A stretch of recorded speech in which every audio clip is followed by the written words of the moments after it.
সবাই কেমন আছো?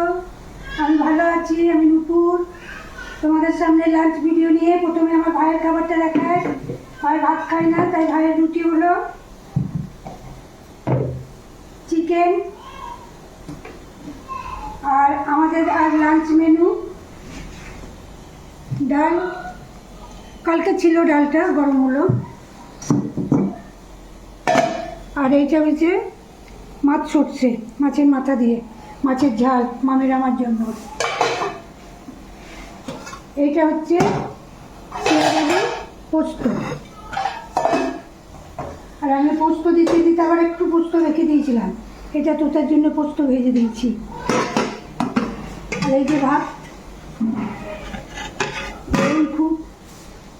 আর যদি তোতা তো মাছের মাথা খাবে না, আমার মামের জন্য মাছের মাথা, তোতার জন্য ডিম ভাজা হবে। সবাই ভালো থেকো। আমার ভিডিও কেমন লাগে জানাবে। আবার নেক্সট ভিডিও দেখা হবে। সবাইকে অনেক অনেক ভালোবাসা, দুপুরের শুভেচ্ছা।